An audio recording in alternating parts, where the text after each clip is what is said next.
श्रोता प्रेमियों, मैं राम सागर शास्त्री आप लोगों के समक्ष रखने जा रहा हूं मीरा की कृष्ण भक्ति।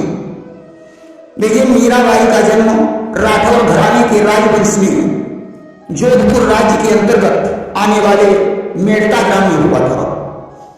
मीराबाई राजा रत्नसेन की पुत्री और जयमल की बहन थी।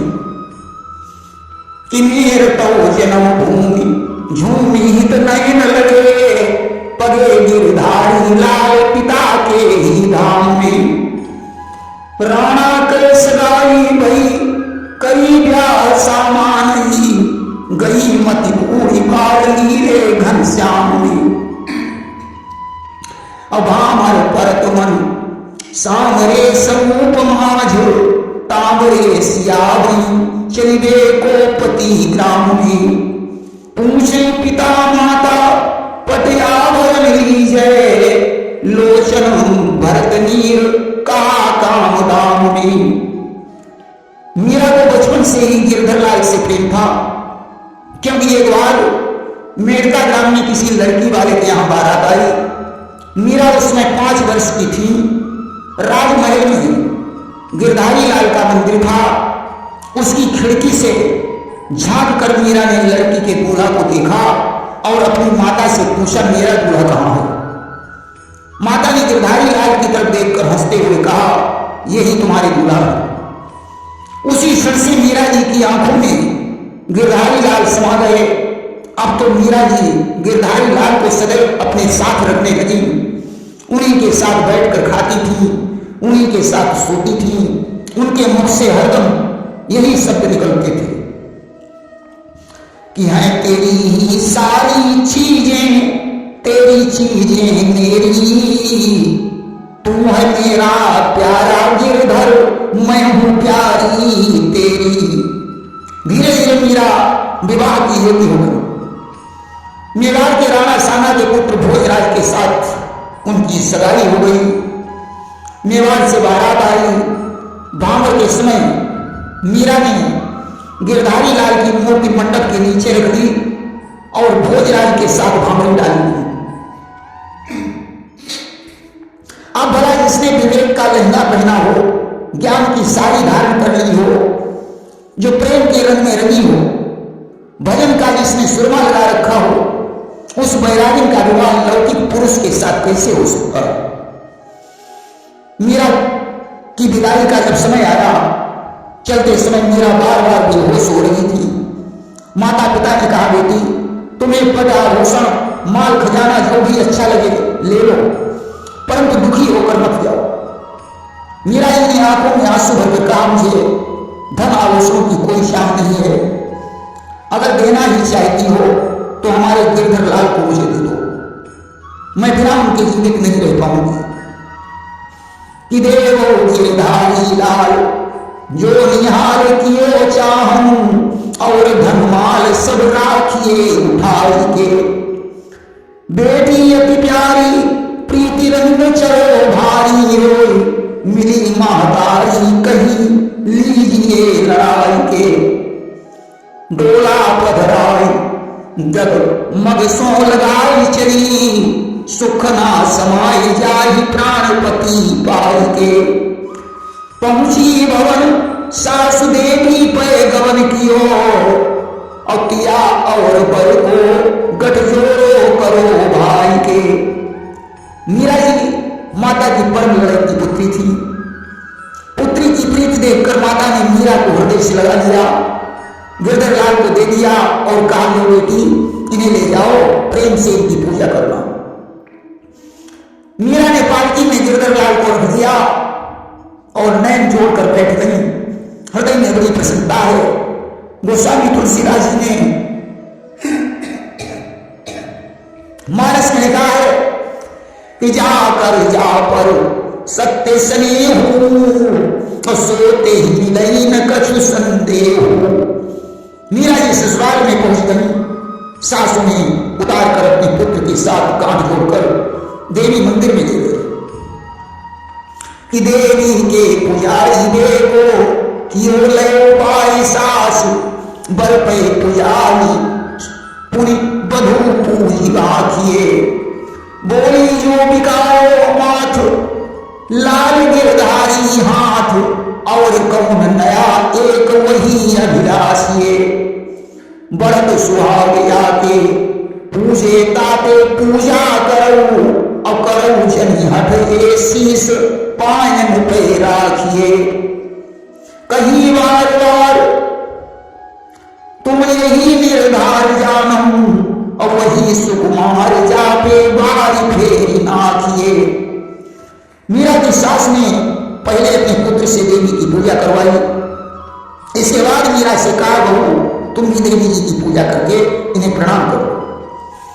मीरा ने उत्तर दिया, तेरा मस्तक तो गिरधर लाल के हाथ झुक चुका है, या मस्तक दूसरे के सामने नहीं झुक सकता, मैं तो केवल उन्हीं को प्रणाम कर सकती हूँ।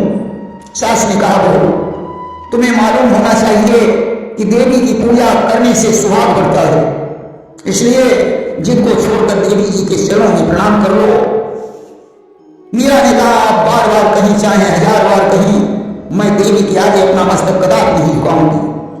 अब तो सास विचार करने लगी, यह कैसी उद्दंड बहू आई है जो देवी के सामने अपना मस्तक ही नहीं झुका रही है। मीरा ने कहा, मैं अपनी पलकों को काट सकती हूं जो गिरधर को देखकर अगर बंद हो जाए, जीव को काट डालूंगी अगर ये गिरधर के अलावा किसी और का नाम लेती है, हृदय को जला डालूंगी अगर इस हृदय में गिरधर के अलावा कोई और आ जाए। इस शीश को काट कर कुएं में फेंक सकती हूं, परंतु गिरधर लाल के अलावा किसी को शीश नहीं झुका सकती हूं। कि पलकापन सही इन नैनन के गिरधारी बिना पलयंत निहारी। जीभ कटई न भजई नंदन, बुद्धि कटई हरिनाम विसारई। मीरा कहे जलियारी हो पद कंज बिना पलयंतर धारई। शीश नवई ब्रजराज बिना, वही शीश ही काटी कुआ की न डारई। अब तो सास खिसिया गई। आज जरवर के अपने पति के पास पहुंची, कहने लगी, ये बहू तो कोई काम की नहीं है, उसने अभी आते ही मेरी आज्ञा का उल्लंघन कर दिया, आगे न जाने क्या करेगी। कि तब तो खिसियामी भई बहुत ही सो जरी बन गई, अब वही पति पास या बधू नाही काम की। अब ही जवाब दियो क्यों अपमान नियो, आगे क्यों प्रमाण करही भरई श्वास चाम की। राणा सुनी कोप करो धरे उहिए मारी बोई, गई ठौर न्यारी देखी रीझी मति बाम की। लाल नरावई गुण गाई के मलावई साधु, संग ही सुहावई जिन्हें लागी चाह श्याम की। आज रानी की बात सुनकर राणा जी ने मीरा को मार डालने का निश्चय किया। उन्होंने मीरा के लिए एक अलग महल बनवा दिया। मीरा जी अपने को एकांत में देखकर बहुत प्रसन्न हुई। व्यायाम गिरधर के गुणगान में लगी रहती थी। साधु संतों का सत्संग उन्हें बहुत अच्छा लगता था। मीरा के पत्नी ने देखा ये पत्नी तो बेकार है, उसने अपना दूसरा विवाह कर दिया। कुछ दिनों के बाद इनके पति की मृत्यु हो गई। विधवा समझकर घरवालों ने उनका श्रृंगार करवाना चाहा, परंतु मीरा ने कहा, मेरा पारलौकिक पति कभी मर ही नहीं सकता, लौकिक पति से मेरा कोई नाता नहीं है, मैं ये श्रृंगार कभी नहीं उतारूंगी। अब तो मीरा और भी सुनित होकर साधु सत्संग करने लगी, साधु संतों के साथ नाचने लगी। कि आज के ननद कहे गहे इन चेत भाभी, साधु सोहे तुम्हें कलंक लागे भारिये।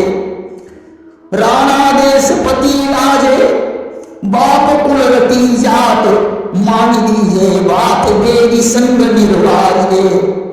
लागे प्राण साथ संत पावत अनंत सुख, जाको दुख होई ताको नीके कर डारिये।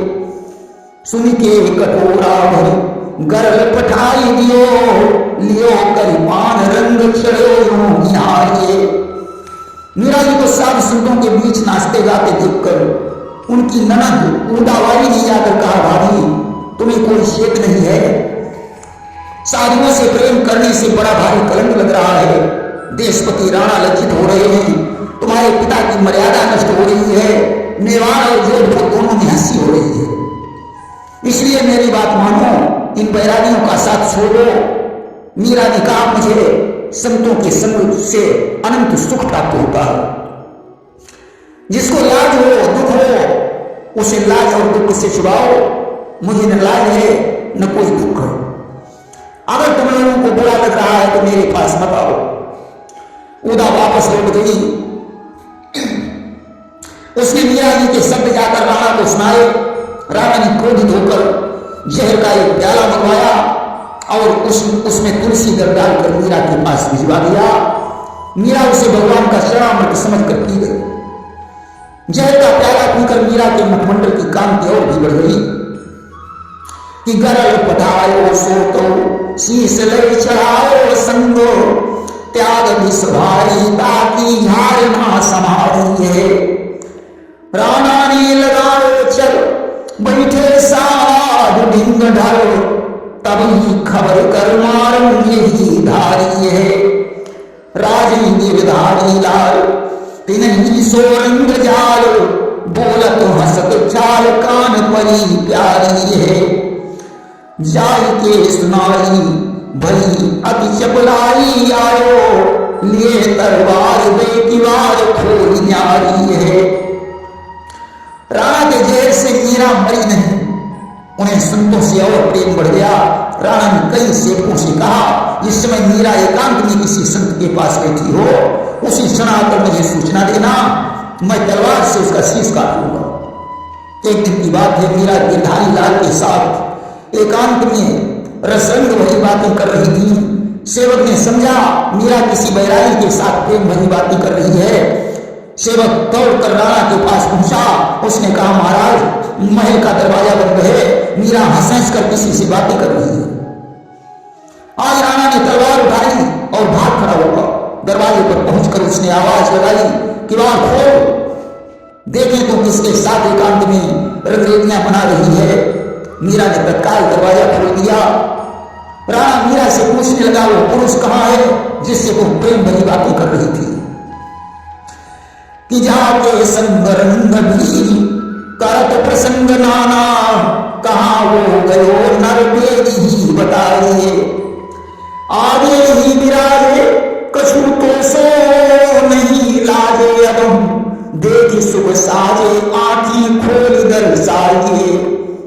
बड़ी किसानो राणा लिखो चित्र भीत मानो, उलट बयानो कियो नीक मन जाइए। देखे प्रभाव अल्पे भाव में न विदो जाई, बिना हरि कृपा कहो कैसे कर पाइए। मीरा ने कहा, जिस मनुष्य की तुम बात कर रहे हो वो तो तुम्हारे सामने विराजमान है। आंखें खोल कर देखो, वो कोई दूसरा पुरुष नहीं बल्कि गिरधर लाल है। राणा आज लज्जित होकर अपना सामने लेकर वापस चला गया, परंतु उससे भगवान के प्रति फिर भी श्रद्धा उत्पन्न नहीं हुई। एक दिन की बात है, एक विषयी पुरुष ने साधु का वेश बनाया और मीरा जी के पास पहुंचा कि विषयी कुटिल एक वेश धर साधु लियो, कियो यो प्रसंग मोसो अंग संग कीजिए। आज्ञा को गई आप लाल गिरधारी हो, शीश धर नहीं करी भोजन लीजिए। संतन समाज में विशाल सेज बोल लियो, और संकयब कौन की निशंक रस दीजिए। श्वेत मुख भयो विषय भाव सब भयो नरो, पायन पे आय मोमो भक्ति दान दीजिए। उस कुटिल पुरुष ने मीरा से कहा, मुझे गिरधर लाल ने आज्ञा दी है कि तुम जाकर मीरा को विषय का सुख प्रदान करो। मीरा ने उत्तर दिया, गिरधर की आज्ञा मुझे स्वीकार है। पहले वे भोजन करो, इसके बाद संतों के मध्य में चलकर सेज बिछाएंगे और निशंक होकर विषय का सुख भोगेंगे। मीरा ने भोजन कराकर संतों के मध्य में सेज बिछाई। अब तो उस पुरुष का मुंह फीका पड़ गया। वह मीरा जी के चरणों पर गिर पड़ा। उसने कहा, मुझे कृपा करके हरि भक्ति प्रदान करें। मीरा जी ने उसे भगवान के सामने कर दिया। आज संत मंडली मीरा के चरित्र को देखकर हास्य में डूब गई। वह पुरुष तो भगवान का भक्त बन गया, परंतु राणा के ऊपर इसका कोई प्रभाव नहीं पड़ा। उसने पिटारी में एक सर्प बंद करके मीरा के महल में छोड़वा दिया। नाग मीरा के गले का हार बन गया। इतना होने पर भी राणा की आंखें नहीं खुली।